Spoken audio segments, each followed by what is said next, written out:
today. Welcome to the podcast, Lisa, and how's everything going? Hi, thank you so much for having me. I'm doing good. Well, that's good to hear, and I thank you so much for coming on the podcast. I really appreciate it. Now, what have you been up to since the season ended a couple of months ago? Anything interesting, both hockey related or non-hockey related? Well, not really. I mean, honestly, after the season ended, kind of a bummer, honestly, when it just got started, it was like a little tease and COVID pushed our season back. So we only got a little glimpse of a regular season from a freshman point of view. But it like gives us a little fire and a little energy and adds fuel to the fire to make us hungrier for this coming fall. So just working on, uh, off-season stuff and doing work. You got to pay for school, right? Absolutely. I feel I'm the Yeah. same way. I'm working right now too. So how's the job? Good. I coach at Minnesota Made. It's a company in Edina, Minnesota, and I coach a 12U team. And then I also nanny 3 little boys too. So love kids. That's awesome. That's great to hear. And obviously, coaching is a little bit different than playing. Everyone knows that. So, how cool is it for yourself to kind of get a different perspective on the game, especially in an off season? Yeah, for sure. Coaching is such a, unique perspective, like you said. I'm a D, so I see different things, but then when you're on the bench and you're teaching little kids how to play and how to see the ice, it's really cool. And I actually learn more from being on the ice and on the bench. So it's a neat experience for sure. That's good to hear. And what are your off season plans? What do you hope to work on regarding your game for next season?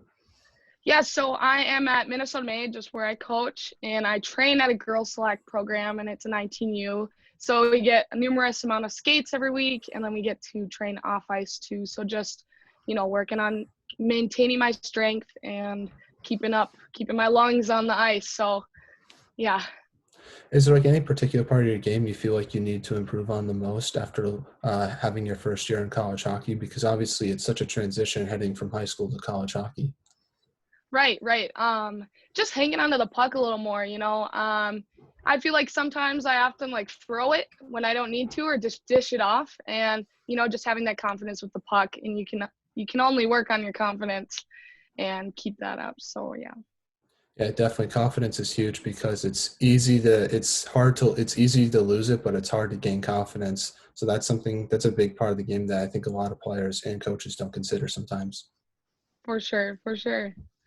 Now, I want to start off talking about the beginning of your hockey career and work all the way up to where you are now in college. So you're from Minnesota. Just talk about growing up there and how'd you start playing hockey? Yeah, so my dad actually went to Minnetonka as well, and he played college hockey at St. Mary's University in Winona, Minnesota. So hockey has always been in like the family, runs in the blood. He put me in skates around like 4 or 5 years old, and I just loved it ever since. And it's something really special between us because we get to share the love of the game. And so I actually started my hockey career at Chaska Chan, and then I open enrolled to Minnetonka looking for like a better fit in academics and hockey. And Minnetonka was perfect option. So Minnetonka is a huge hockey program as well. So many great older players have came out of Minnesota or Minnetonka. And so I was just really excited and wanted to be in that same position as well. So yeah. That's awesome. And yeah, what's it like just watching those players you were mentioning about before heading into Minnetonka? Obviously, Sydney Baldwin won the Miss Hockey Award back in 2014. Presley Norby won it as well back in 2016. And Kippen Keller was also in her class in that same year. All three amazing players that went to Minnetonka. Growing up in that scene, just watching those players play, just how does that like help your transition into high school and just talk about what it's like watching those players before they went to college? Because I think that's pretty cool. Yeah, so like I said, Minnetonka is a huge hockey program. So there's always Division 1, Division 3 athletes coming out of every athletic program.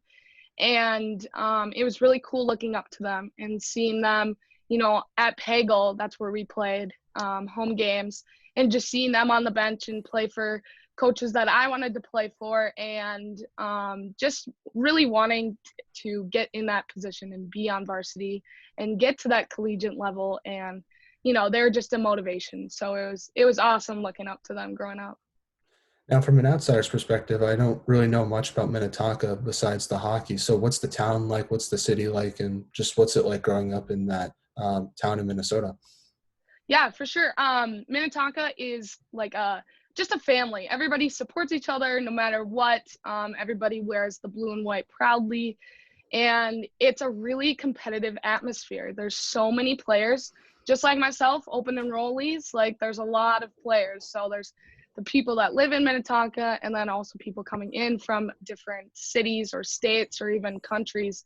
And it's just really competitive, and it brings up the culture to compete that is not matched in a lot of different areas in Minnesota. And that's probably one of the special things about Minnetonka is the compete level. And while we're competing, we still are supporting each other. So there's no hurt feelings. It's just fun. We're a family. So yeah. That sounds like a great town to grow up in. And who was your favorite player growing up? Anyone from Minnetonka, or was it someone else, maybe? Oh gosh, favorite player. I watched NHL. I watched the girls varsity team, but I never really had a favorite player. I just always looked up to those older girls because, they were my bigger sisters. I'm the oldest in my family, so I never really had someone to look up to besides my parents. So just having those bigger sisters and running around at the rink when I was little, watching the varsity girls play was just an inspiration, like I just mentioned. So yeah. Nice. What NHL team did you watch? I'm assuming the Wild, right? Yep, just the Wild, always. That's awesome. What's your Yeah. thoughts? What was like your favorite memories growing up watching that team play? Because to be honest with you, I don't really know too much. Great memories from the Wild in the past 10 years. I don't really remember any big Wild memories, but it was just fun because I live enough away where we could drive to the cities and watch a game and then come home. And it was just cool. I mean, they play on a huge stage and they love the game just like I do. So it was just fun watching older people play hockey. So yeah. That's awesome. Yeah, no, I think that's really cool. And obviously, the Wild are turning things around, especially after the season they had last year with Kirill Kaprizov. What's your thoughts on him? Because I think he's a stud right now in the NHL already. Yeah, he did awesome. I mean, I didn't really get to watch a lot of hockey just because of school and balancing, hockey and school and then the social aspect of college too. But I think they did way better than in the years past, and they had a good run. Unfortunately, they didn't make it another round, but there's always next year. So Definitely, definitely. Now let's talk a little bit more about your playing career with Minnetonka, because that's where you played before you went to St. Scholastica. Now, just talk about your experience overall with Minnetonka and what it means to you today. yeah, so growing up in Minnetonka, I grew up with 10 girls and I graduated with 10 girls on the last year senior team. And we were always like together on teams. Maybe a couple years we got split up just because of age and numbers, but we grew up together and that was sort of like our little family, second family out of our houses. So it was really neat playing with them and getting to experience the things that we did get to experience through high school hockey and just being together in like the locker room. It's just so fun because we can have fun on ice at practice and be serious, but then when we get in the locker room, it's a whole different level of fun and we can be ourselves and just goof around. And we never really wanted to leave the rink, and that's when you know that you have a good group of people around you. Yeah, I've gotten to know a few of your teammates from your senior class. One in particular is Lacey Martin. She obviously goes to Boston University. What was she like as a teammate, both on and off the ice? Because she's a great person. When I had the chance to interview her for a podcast, and she's such a great player, and I can't wait to see what she does in college hockey in the next 3 to 4 years. Yeah, Lacey Martin. Oh, I love her. She's a great teammate, great leader, and obviously a great hockey player. I mentioned my open enrollment from Chaska to Minnetonka, and Lacey was actually one of the girls that who really like brought me in under her wing and just showed me around. And she was just like a really good leader at a young age. And growing up, I didn't get the opportunity to play varsity my freshman year, but she did, and it wasn't so much nah, I get to play. It was like, oh, here's some tips and tricks for you when you come in next year, my sophomore year. And she's just always been a leader, and it's, she got the C for a reason. And I'm excited to see what she does at Boston because she has a lot to offer to that team, both on and off the ice. So. Yeah, it was cool seeing some of the moves she pulled in high school because that's what everyone was telling me because she did pull a move against Merrimack this past season. It was awesome to watch. That was her first ever collegiate goal. I'm assuming for yourself you got to see that all the time in practice. Yeah, I'm a D, she's a forward, so I always got to go against her, and it was fun. You can't guess on her because she got good hands. So I'm excited to see her continue to use that at this college level. You also got to play with your sister in high school as well. Just talk about what it's like playing with a sibling in the high school hockey level and just what that was like for yourself and for your family. Oh yeah, one of my favorite high school memories and something that I'll cherish forever. Playing with Olivia is something that I'll always remember. And so I was a senior, she was a sophomore, so we got to play just 1 year, and it actually made us really close and made us love the game even more and share that love. There's a picture of us at the XL Energy Center when we're in the state tournament after we won third place, and it's just us hugging, and that's just some memory I'll always cherish. And it kind of is really hurts a little bit because she's still at Minnetonka. This will be a senior year, so coming back and watching her at the state tournament this year was really bittersweet because senior and sophomore year when we were on the same team, I had an L next to LaRoche, and then she had an O next to LaRoche, and then coming back seeing her play, she didn't have that O, so it was little bittersweet. But I'm excited to see where she goes, and she's actually captain this year, so I'm excited to see where she takes this team and where she goes to college. So yeah, it was definitely something not everybody gets to experience, so I'm thankful for that. Was there any sibling rivalry that happened during the season or during childhood as well? Because I never really had an older sibling. I'm the youngest in my family, but all my siblings are 5 or 6 years older than me. So I really never had the chance to have that older sibling competitiveness playing hockey. Yeah, you can ask anybody in that locker room. Sometimes we would bark at each other a little bit, but it's all out of love. I always want her to do the best, and if sometimes it's hard love, right? So as a bigger sister, I just gotta make sure she's cared for, and sometimes that care coming out of me is kind of barking. So, but we were fine. It made us closer. So That's awesome to hear. And obviously, you probably had a great college hockey experience, which we're going to talk about in a few minutes. But was it hard not playing with her in your first year in college hockey? Because I'm assuming that's tough. yeah, for sure. Actually, I got on the ice the first practice or captain's practice at CSS, and I was like, shoot, where is she? Are you kidding me? This is what it feels like. But I'm kind of glad that we are on different paths because we got to keep going forward. And, Scholastica is my route, and I don't know where she's going. She could end up at Scholastica, but Mhm. I think she's going to go out east somewhere. But, yeah, it was really hard, but we're on new paths. So you just got to accept that. And you also got to play under Coach Eric Johnson. What was he like as a coach, and what was it like playing under him? Because everyone has told me how legendary of a coach he is. I never really got to play under him. I got to play under Tracy Casano. She came in last season, and I really enjoyed her. She always put the girls first and got to know each one of us as a person and a hockey player. And I think that's really important as a coach because not everybody looks at a hockey player and knows them as a person and what they like to do outside of hockey. So I was really thankful that I got to end my hockey season or high school hockey career even with a great coach like Tracy Casano.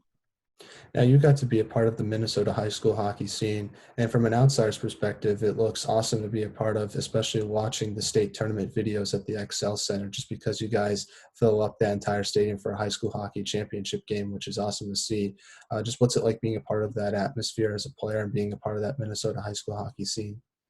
Yeah, playing at the Minnesota girls high school hockey tournament is something that not everybody gets to experience. And it's actually rewarding because you work for that spot and only 8 teams go out of, I don't know, 200 teams in Minnesota. And that's just double A. And then there's single A. So there are 6 teams out of 400 teams in Minnesota. And it's just so rewarding because we get to play at the XL Energy Center where the Minnesota Wild play.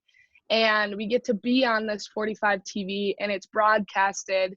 And it's actually a huge like recruiting stage for girls because college coaches can watch that and you're at this stage where it's the top 8 teams in Minnesota. And Minnesota's hockey is different than out east and anywhere you go because it's really competitive and there's a lot of girls. And it's just really cool being at that state tournament and sharing that with your team and coaches and family. And I actually got to go junior and senior year, so double the fun, both getting 3rd place. And it's just really a special experience. And I just wish everybody could, but, you got to work for it. So it's really cool. Yeah, so we were talking to players who are from not from Minnesota, just about that high school hockey scene, because I think if you're not a part of it, it's hard to understand just how exciting it is and just how big it is. Yeah. You could see Minnetonka's colors flying everywhere and, little kids holding posters. And it's surreal because I like to be, the bigger sister for little kids growing up playing hockey. And I liked looking up to bigger sisters. So just seeing the little kids run around supporting us was really cool as well. Now, something I found cool about the Minnesota high school hockey tournament was the all hockey hair team. Now, unfortunately, there's never any girls players that get to be a part of that team. Why is that? I'm curious. And who do you think they should try to add more female hockey players part of that all hockey hair team? That's funny. I've never been asked that question, but I think there was one girl from Breck that got on it one year. Maybe that was my junior year. But it's the guys thing. I mean, us Mm-hmm. girls, we like to do braids and like bubble ponytails. I don't know. We're not really into the whole flow thing. It's just kind of look good, say hi to your parents, and be done. Let's play hockey. The boys get to get pampered a little bit, but you know, that's how it is, I guess. Well, you should tell some of your teammates that are still at Minnetonka today just to do a little hair flip. Maybe it'll make the hockey hair team. I think that would be cool if someone from Minnetonka could get in for the first time. Yeah, fingers crossed. They got to make it first, though. Definitely. Well, if they do make it next year, you have to encourage one of the teammates to do it. I feel like that'd be awesome. I will, for sure. Now, when you were with Minnetonka, your team had a lot of success. Just talk about what it was like being a part of that winning culture and how did it help your hockey development heading into college hockey? Yeah, so playing at Minnetonka and having that program with the winning culture is really crucial. And like I said earlier, you can't really find that around in the cities. And it was actually very helpful to that transition for college. And Minnetonka has taught me like so much about the game and just me as a player, but also off the ice too. There's a lot of tools that you can use. And so using all of that was just really crucial for the transition. And what's the best memory you've ever had with Minnetonka? Was it winning that third place title at States, or was it like an off ice memory you had in the locker room? Oh gosh, there's too many, the playing with my sister, state tournament, section game. I I'll yeah, the section game senior year against Eden Prairie. EP has been always a rival and they have good players out of there and our classes have always just clashed.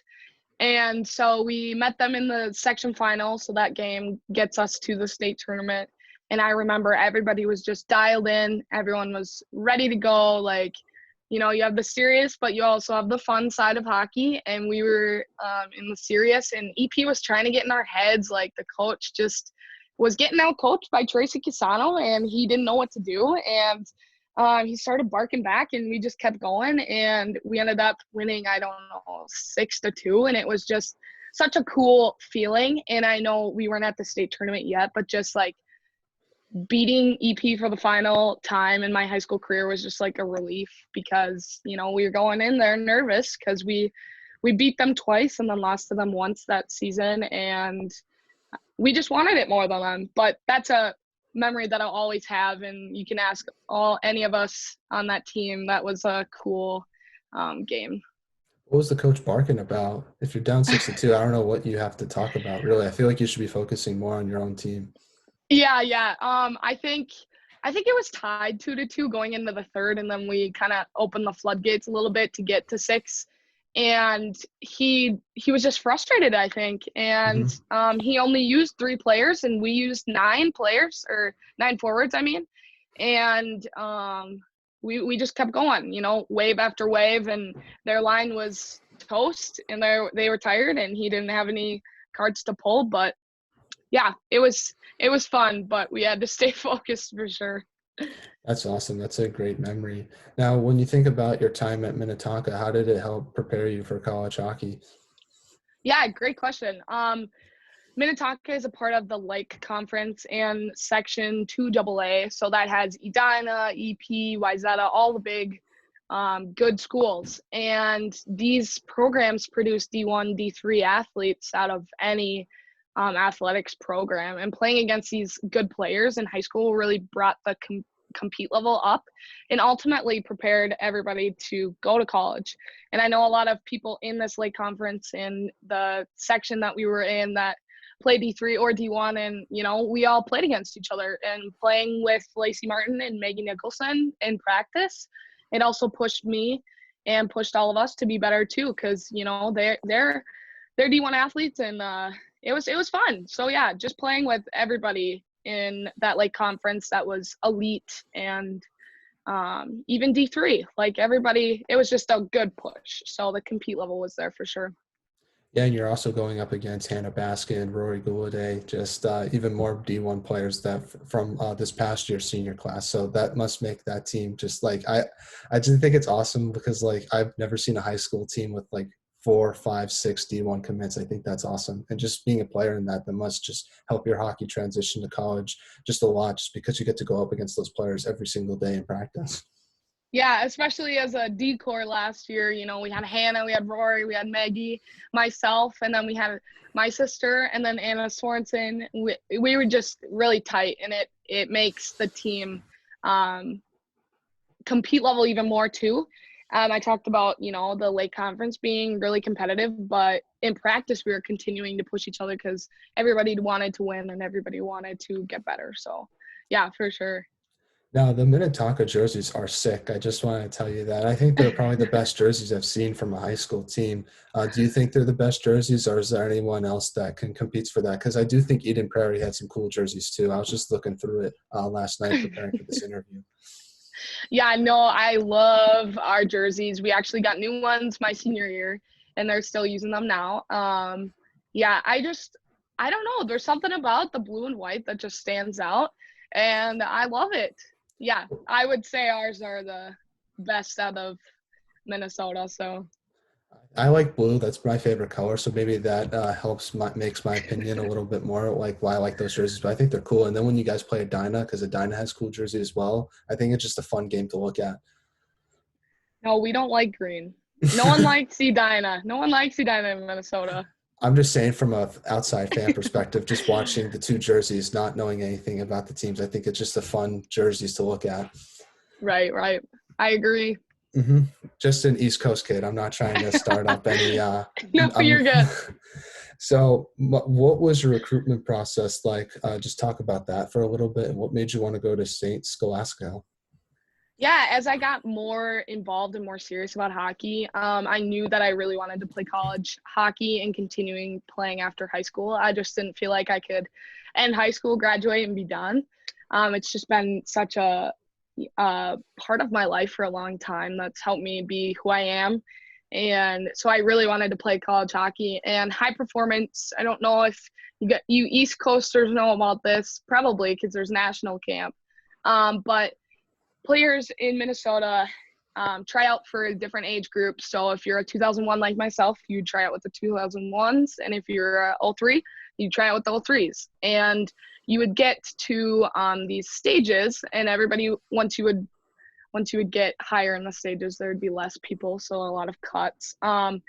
You get to state camp or national camp, and it's a big recruitment area, so to speak, just like the state tournament. And so there was D1, D3 coaches and exposure through this.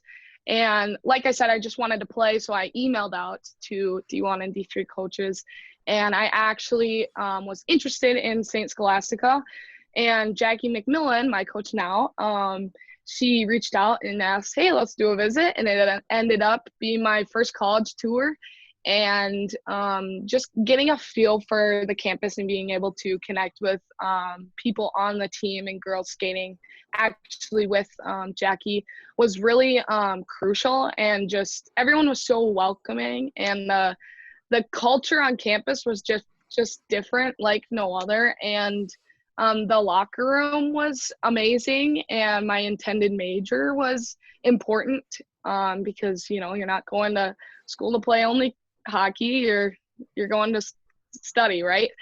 And so my main reason I tell people is my coach. I went to St. Scholastica because of Jackie, and she just introduced this program and was like, hey, I want to win. She's very passionate about the game.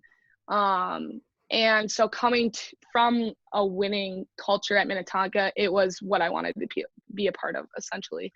And a lot of athletes that desire to go to D1, they just want that label sometimes.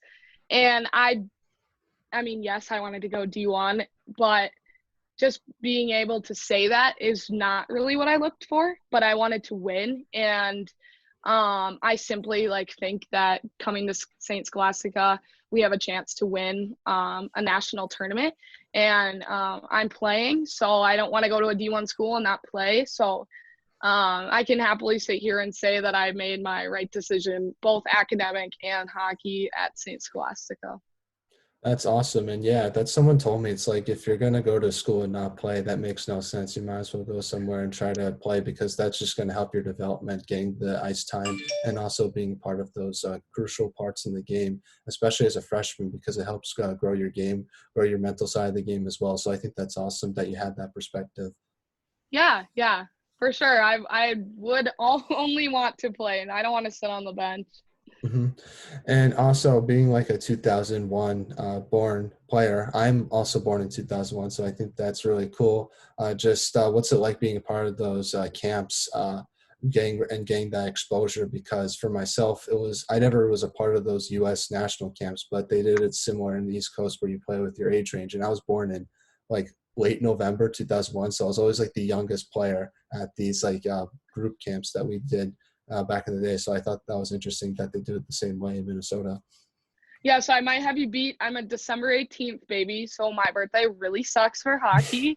But it actually wasn't bad. I played with older girls and more experienced girls growing up, so it was always, oh, I get to play with these older girls, and just having that older role model, but having that same competing against them was really fun and really eye-widening, because I got to see what they thought, but also compete with them.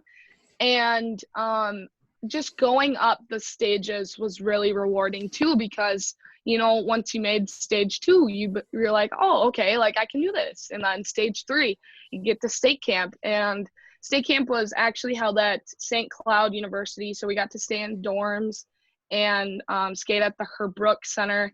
And it was just a cool experience as a young girl hockey player, and having confidence that I can do this because I got to this level, so I can play at this level, even if I'm a year younger than them. So it was high performance was a really great opportunity to grow up with older players, for sure.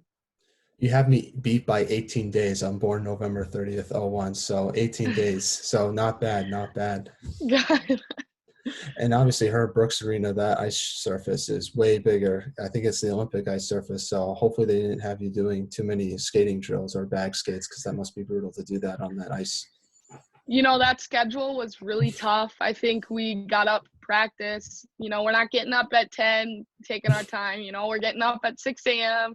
We're going to practice. We're doing outside lifting stuff, conditioning, and then we play a game at night. And then we go to bed and wake up and do it again. But, having that team for a week, it was like going to camp. It was fun. I thought it was fun, and you get to experience it while loving the game. So Now, what was the biggest adjustment you had to make to college hockey? Was it kind of the speed of the game because it's a little bit quicker than high school, or was it the decision making? Since you're as a defenseman, you're making a lot of quicker decisions, especially on the corners, compared to when you were at high school. Yeah, I actually got asked this question a lot when I came home. And it was honestly just the fast part of the game. And I'm not talking just like the pace in general, but like the mind game is fast as well. Because you don't have a lot of time and space, and you just got to keep the puck moving and keep your feet moving. And you got to make quicker decisions. So just like the fast pace of the game, both, quick and mental game. So. Did the physicality change at all from high school to college? Funny you ask. I'm actually a very aggressive person. You can ask anyone. I probably take too many penalties, but that's just me, how I play. I like to play aggressive. No, I would say I brought more aggression just because, I like to play aggressive. And, why can't us girls hit and the boys can? That's what my motto is. So I'm not going to change my game just because girls can't handle a check. So. What's the biggest check you've ever thrown? If you would like to share. Oh gosh, just a good body check. I'm a D, so I'm looking for those wingers to have their head down, right? But Hmm. not actually. Nothing cheap. Just I like to play aggressive body on body. Nice. I wonder what's the reason why they don't have hitting in girls hockey. I'm curious because I think it's I don't know. I don't understand it either. I think allowing hitting would make the game actually safer just because it would be easier to referee. Just because I think some refs have a hard time distinguishing what's a body check and what's not a body check. So I think it would make the game safer just because it would be easier to ref the game, but also players would have to pick up their head a little bit more because in the NHL, if you have your head down for 2 seconds, it's not a fun experience. Yeah, game over. I think it's really hard to see the men check, and then us girls we can't check, so we're more cautious, and I feel like that slows the game down a little more. And if we are allowed to check, they're not going to be big hits like the men. Like you guys have testosterone. You guys are way stronger than us, so it'd be a different aspect to the game. But I don't I don't really have an answer for that. I wish, but they're not going to change it because we're girls. That's disappointing. I feel like it'll be cool. Yeah. So and then another question just on the heading in hockey is one thing I heard just the argument against it is that it's hard to like kind of teach people how to check at such an older age versus when like guys hockey players start. They start learning how to check when they're 11, 12 years old. However, if you just change the rule, you're going to have to teach college players how to check. And it's a little bit harder changing your style of play when you're in college versus when you're a kid. Yeah, I think checking needs to be addressed at an early age because you're not only being taught how to check someone, but you're also being taught how to protect yourself from a check. And not that's always missed in a game, and that's why injuries come from body contact because you don't always know how to protect yourself. Yeah, I feel like they should implement checking in girls hockey like from a youth level, and then hopefully as those players get older, it can be implemented more into pro and college hockey. I think that's how you have to do it. But I think it would add a different aspect to the game, which would be interesting to see. Because I had a poll Yeah, one that would time be interesting. where I Yeah. asked people like, "Would should hitting be allowed in women's hockey?" And 80% of people said it should be. So I think the people want it too. I would love that. Now let's talk a little bit more about your collegiate career. So thinking about this past year, what's the biggest thing you improved on the most? Oh gosh. Probably my mental game. Um, in high school, you are thinking about, okay, what if I do this? What happens if I mess up? Who's looking at me? What colleges are going to see this and cross me off the list? And that was just so much pressure and just stupid like mind space being manipulated almost, and just getting out of that and realizing, okay, I'm at the collegiate level, like I am committed and I am where I'm supposed to be, and I can just play the game now because I don't have to worry about all of that. Now, Saint Scholastica had a great regular season. You guys were undefeated basically towards the end of the regular season. Just talk about what was the key for maintaining that success throughout the regular season and heading into the playoffs. Yeah, so coming in, we had 6 freshmen, so a lot of new bodies to get used to. And I would say our team had a lot of talent before we got here, but a lot more came in with us 6. And our team meshed really well together. And it was something that has never really happened with me or I have experienced, because girls kind of, get jealous or nip at each other. And just walking in on a fresh new team and being that incoming freshman was really nerve-wracking, but the older girls welcomed us with open arms. And, there's a lot of us now. So we were all supportive, even if people were in street clothes up in the stands or we were wearing our Saints gear. And that's something that doesn't come around very easily in girls hockey. And so I was really thankful that there was a lot of compete, but there was also a lot of support in our team too. Yeah, your team had to adjust to a lot of schedule changes throughout the season as well. I just want to ask you, how did you mentally stay prepared for all the postponements that happened to your schedule, and what was the key for maintaining flexibility? Because that's something every college team had to deal with this year. Yeah, a lot of changes and a lot of unknown. Coming from the 2020 class that kind of got robbed of our senior year, no prom, no senior stuff. But we were kind of like numb to it almost. We kind of knew that, okay, we just shrug our shoulders, go with it. COVID this season was actually really like difficult, but we also made it work. We had to get tested 3 times a day or 3 times a week, and we couldn't see anybody outside of our team. Our parents would come watch and we couldn't hug them after the game. And that was really hard because, you grow up, you give your parent a hug after a game and,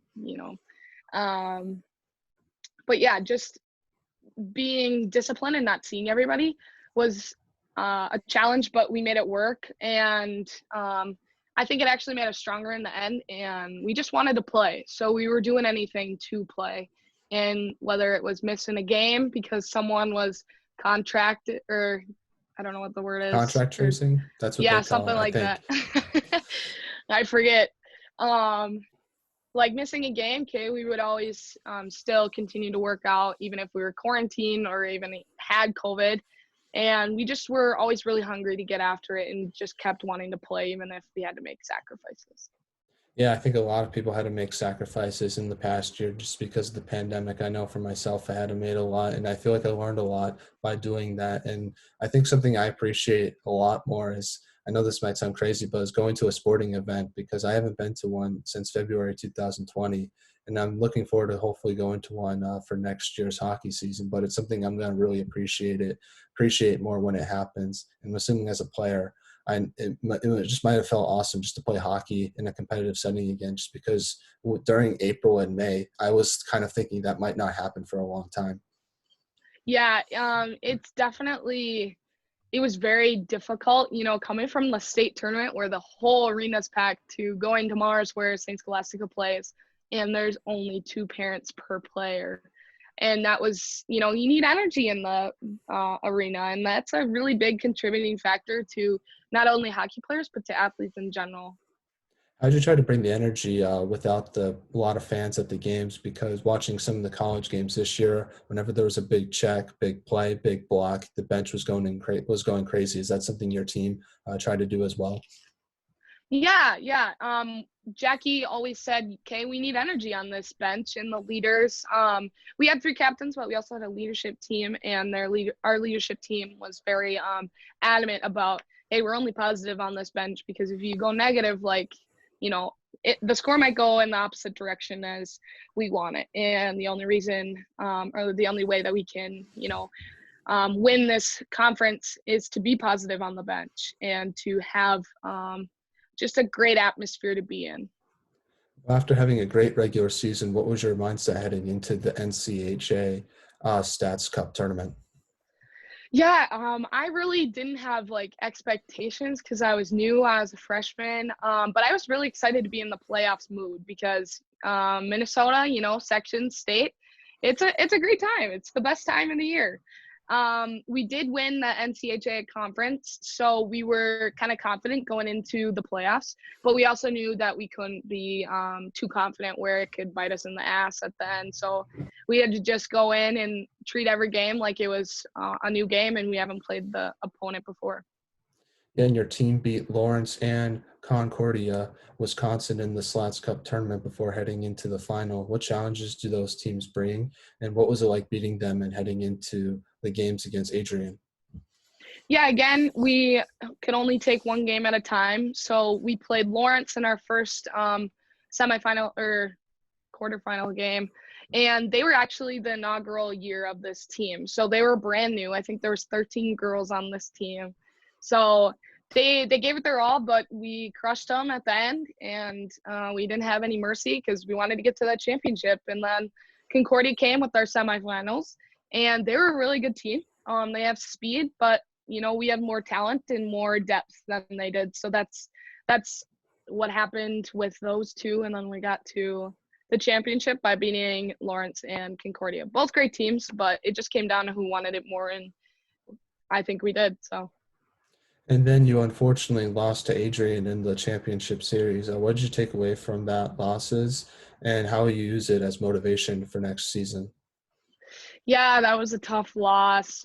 We didn't really see it being a sweep, but what happens, what happens. They're a good team. They got two teams actually. Adrian's a very great athletic college all around.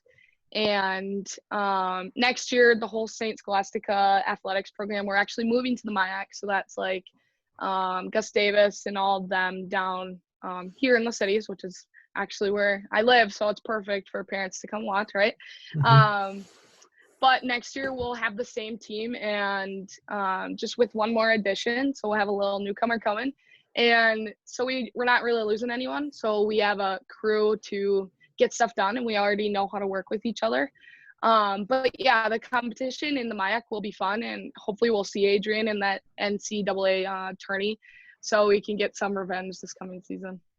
That's awesome, and I hope you guys do get revenge. That'll be a great storyline for your sophomore year. And that must be weird for that one freshman coming in, not having a class, just being the only one there. Yeah, it's gonna be different, but we will welcome her always with open arms. I can kind of relate because I was a freshman last year. It's really nerve-wracking. You don't know how you're gonna be treated or how this college thing kind of works. You're getting, school is hard, but hockey's hard too. So it's just a balance. So we're gonna take her in and she'll be just fine. She's going to have the best senior night, though, because it's just going to be all about her, and it'll be going very quickly. So I think she might have the best senior night when that time comes in a few years. I don't think she's gonna be alone. So I'm actually gonna be at St. Scholastica for 5 years because we got extra year, redshirt year. I didn't actually redshirt, but we get an extra COVID year. That's what we're calling it. Yeah. And so I'll actually graduate in 25 instead of 24. So I'll graduate with this newcomer. Oh, that's awesome. I didn't Yeah. even think about that, so I apologize. But that's really No, you're good. You're good. that's good for her, though. At least she has some classmates to have a senior night with or graduate with. Right. It should be fun. Now, what's the biggest thing you learned over your freshman year in college, and just how are you going to use it for next year? Yeah, talked about that mental game and being enough. I feel like I have gained more confidence at being this collegiate level and just learning different things from my teammates and my coach and just seeing a different view of the ice because we play a different system that I've never played before. And just using those tools that I learned this year and strengthening them and just applying them and making sure that I'm giving my best for the team and that everybody else is doing the same so we can, win. Now, we're now in the non-hockey segment of the podcast where I ask you some non-hockey questions just to get to know you a little bit off the ice. So if there was a movie made about your life, who would you want to play yourself and why? Oh gosh. I'm not really a movie fanatic. So I'll go a different route that people don't usually go. I'll say Elsa because I love Disney. But Elsa's like a strong, independent girl, but she also has like the sister. And you just have to add little hockey skates and a hockey puck with the film. But yeah, I like that movie. So we'll go with Elsa. That's awesome. That's awesome. Are you more like Elsa? I don't know too much about the film, to be honest with you. I know there's two sisters. So are you more like Elsa, I guess, and your sister's more like the other girl? Oh, Yeah, we're both.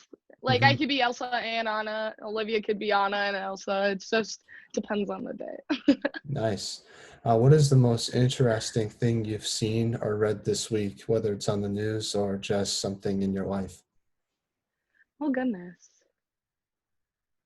Um, I coach, right, at Minnesota Made, and the class of 2023, I believe, they got the clear to go talk to college coaches, right? Am I right with that? Yeah. And so I coached a lot of different levels throughout the day, and the first session I have is the 16s, and they were really, really like interested about college hockey, and so they stopped me after the session, and I got to talk with them about my experience, just kind of like we're doing now, and they were really interested. And it's not something that I've seen or read on the news because I don't like to read the news this day and age, but Hmm. just like seeing the girls really excited for college hockey and something that I love, and just sharing that love with them is was really cool this week, I think. Yeah, that's awesome. I know they're doing the recruiting much later compared to, because I know some players that I've interviewed got recruited when they're like 15 years old, which is crazy to think about. Are you happy that they're kind of changing the recruiting process, making it, well, you have to be a little bit older to talk to coaches? Oh yeah, for sure. I don't think anybody's ready to commit to a college at 15 or 16 years old. Not even 17, I don't think. I think we should be all committing at senior year, maybe junior summer, somewhere in there, cuz as a freshman in high school, you have no idea what you want to do in college, cuz those 4 years are so long, and so you learn so much and you go through so much that everything changes. And I feel like, again, you're not going to college for hockey. You're going to college to get a degree. And, at 15 years old, you don't know what you want to be when you grow up yet. So just pushing it back a little bit, I think, is really important. Now, is there anyone from Minnetonka, class of 2023, to look out for? I'm curious because I don't really know too much about this 2023 class regarding recruiting for women's hockey. I played with Grace Sedura. She was a freshman when I was a senior, and that's the only like big name. She should be committing soon. She's a good hockey player, and she put up a lot of points, both last year and this year. So definitely one to look out for. Yeah, that's awesome, and I can't wait to see where she commits when that time comes. Another player I heard from Minnetonka, Lily Schaefer. She's a great player. What can you say about her? Yeah, I actually skate with her during my training during the summer, the 19U program, and she is just a funny person to be around. Like she's serious when it comes time to be serious, but also loves to joke around, and I think that is a great aspect in a player and a teammate. So yeah, she's definitely one to look out for too. Now, another thing I want to ask you, and I guess is if you had the world's attention for 30 seconds, what would you say and why? About hockey or just in general? It could be hockey, it could be something in general, whatever you like to say. I don't know. Be yourself. I feel like there's a lot of push on what you need to do and what you need to be at this day and age. And I feel like if you just be yourself, people are gonna love you. And get off of social media, because social media is just crushing. Because you know you have a lot of confidence outside of your phone, but then you got a whole different level of confidence when you're behind that screen. So just be yourself, because if they don't like you for you, then they shouldn't be in your life anyways. Yeah, that's a great mentality. I think, I don't know, my opinion on social media is I feel like if you use it the right way, it's a great tool to have because I wouldn't have this podcast to where it is today if it wasn't for social media connecting with different people from all over the country. So I feel like if you use it as a right tool, it could be very beneficial. But unfortunately, a lot of people don't really know how to use it. And it can affect their mental health. So I definitely agree with that message. Is I think there should be ways they should teach people like some way how to use social media. I don't know how that is. I think maybe getting it at a later age. Like I got like a social media account when I was like 16, 17 years old. And I think that's a perfect age to get it because I know some people get it when they're like 10 years old, which I think is ridiculous. So maybe that's how you teach people. I don't really know. Yeah, I definitely agree. I feel like it needs to be, 15, 16, maybe get into freshman year of high school. But yeah, it's definitely a tool that crushes confidence. And I see that as I coach little kids and that as I nanny little kids. You can see that social media is affecting people. And if they learn to use it the right way, since everything is virtual now, Mhm. I think it will be very beneficial to us, but we got to use it the right way for sure. Yeah, no, I don't know. I think it's more like a parent thing. You have to teach like your kids how to use it, and Yes. well, I think most people will realize how to do that. So I hope it changes in the future. But I definitely agree with you. I think there's kind of a balance with it. Yeah, balance for sure. Now, another question is: everyone knows you're a great hockey player, but what is something you wish more people knew about yourself? Oh gosh. Um, I don't know. I love kids. I'm really passionate with kids. I love coaching. I love my job. I love babysitting. I love nannying. I just love kids. I don't know what it is. I just love them. They give me so much energy. And I also go up to Trout Lake camps, which is a Christian camp during the summer in Minnesota, and I get to hang out with kids that desire to know more about God. So it's really cool. I don't know, I just love kids. So if anything, kids. I have so much respect for you because I don't know how to like handle being around kids. I think it's so difficult, and you'll probably do a great job at it. So I don't know, like, what's the strategy like? Because I don't know how to do it. They're crazy. I just stay with kids my own age. I just prefer doing stuff that way. Well, being an older sibling, it's definitely a plus. But my mom also does daycare at our house. So I've grown up with little kids everywhere in my house. So I wake up, there's a kid there, there's a kid there, there's a kid in the bathroom. But just, I think it's a gift. Some people like kids, some people don't. And it's okay if you don't. I think so. Well, I don't hate kids. I just don't know like how to like because I'm the youngest sibling, so maybe that has something Right. to do with it. So I never grew up around kids. I always grew up around adults, basically, or people that are much older Okay. than I am. So maybe that's a reason why. But I just don't know Oh, like how to yeah. control kids or how to talk to kids. Like I'm so awkward around them. It's very embarrassing. Not awkward. I just think the experience. You just got to be around them a little more. If I were ever to like coach, probably it would have to be like college students. Like that's just I feel like I work better with kids or people that age range, just because that's the age range I am. So I think it's different for each people. Would you ever like coach college students, or are you more just like younger kids?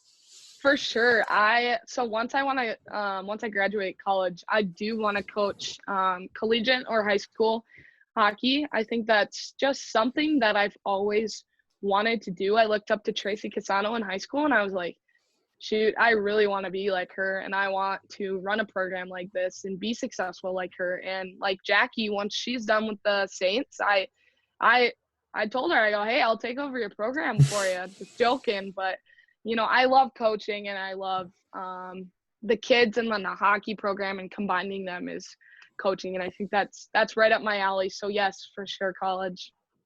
Any next non-hockey question? What music do you like to listen to on a general basis? Are you more of a country fan? I feel like a lot of people from Minnesota like country. Yeah, I am a country fan, but when it comes time to games, it's all pump up. Just get in the zone. Don't Hmm. distract me. Leave me alone. Just pump up. So, Nice, nice. Who's the funniest teammate you have in college? oh gosh, we got a lot of jokesters on the team. I would say Courtney Blumke. She is gonna be a senior. She's number 7. She's just always lighthearted, just having fun, making jokes.